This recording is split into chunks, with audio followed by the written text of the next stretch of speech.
పొద్దుటూరు మున్సిపాలిటీని కార్పొరేషన్ చేయాలని 20 సంవత్సరాల నుంచి ప్రయత్నం జరుగుతూ ఉంది.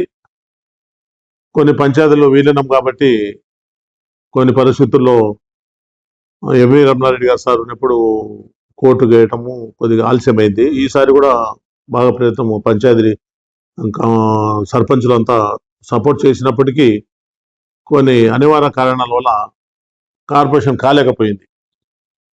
41 వార్డు నుంచి 52 వార్డులకు విస్తీరింపజేసి పొద్దుటూరు మున్సిపాలిటీ ఎన్నికలు మున్సిపాలిటీ స్పెషల్ గ్రేడ్ మున్సిపాలిటీగా ఎలక్షన్ ఉత్తర్వులు జారీ చేసినారు. ఎలక్షన్ తెలుగుదేశం పార్టీ అధికారంలో ఉంది. సంక్షేమము అభివృద్ధి రాష్ట్రంలో బాగా జరుగుతూ ఉంది.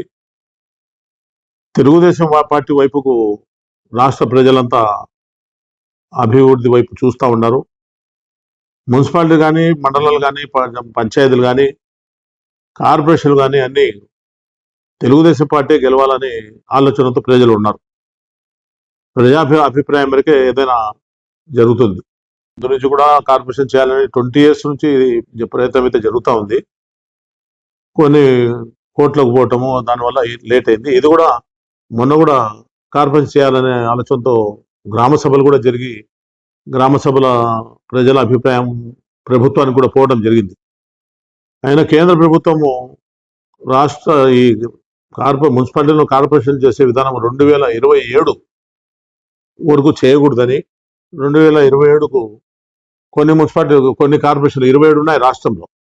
ఈ 27 మున్సిపాలిటీలో కార్పొరేషన్లు చేసే పద్ధతిలో పొద్దుటూ కూడా ఆలస్యమైంది. కాబట్టి స్పెషల్ గ్రేడ్ మున్సిపాలిటీ ఇది.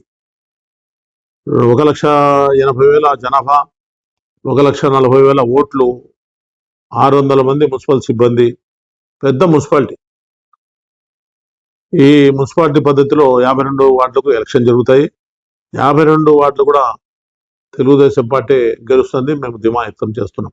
ఇక్కడ ఏ వార్డు కూడా ఎవరి ఇన్వాల్వ్మెంట్ లేదు. ఎట్లా వార్డులు అధికారులు ఏ విధంగా చేయాలనుకున్నారో 1 నుంచి 10 వరకు, 10 నుంచి 20 వరకు, 20 నుంచి 30 వరకు, 30 నుంచి 41 వరకు ఆ 10 వార్డులకు వార్డులు పెంచే విధంగా.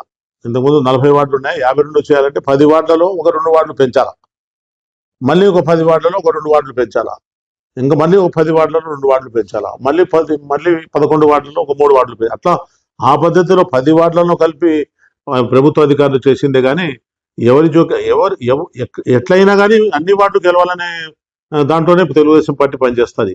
ఎందుకంటే మేము కూడా ఈ వార్డు విభజన అప్పుడు అంతా విచారించినాము. మా వార్డులు కూడా ఇక్కడ మా ఇండ్లు ఉండే ఏరియా ఒక పక్కకు పోయింది, ఆ ఇండ్లు ఉండే ఏరియా ఒక పక్కకు పోయింది. అట్లా పోయినా కానీ ఒక ఇంట్లో ఓట్లు 16 ఆ పక్క 4 ఒక పక్క అట్లా ఎక్కడ జరగలేదు. ఇప్పుడు కొత్త ఓట్లు ఎక్కించేదానికి కలెక్టర్ గారు ఆదేశాలు ఇచ్చి ఉన్నారు. ఈ కొత్త ఓటర్ లిస్టులో కొత్త ఓటర్లు 100% ఈ మున్సిపాలిటీ ఎన్నికల్లో 18 ఏళ్ళు నిండిన వాళ్ళు కానీ, వేరే ప్రాంతాల నుంచి వచ్చిన వాళ్ళు కానీ ఓటు ఎక్కించుకునే ప్రక్రియ మొదలైంది. ఇప్పుడు ఓట్లన్నీ పెరుగుతాయి.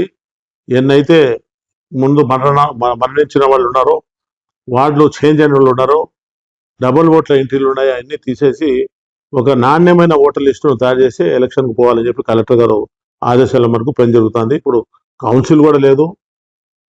దీంట్లో ఎవరి రాజకీయ ఇంటర్ఫరెన్స్ ఉండదు. మొత్తం కలెక్టర్ గారే ప్రభుత్వ అధికారులే చేస్తారు. న్యాయబద్ధంగా ఎలక్షన్లు జరుగుతాయి.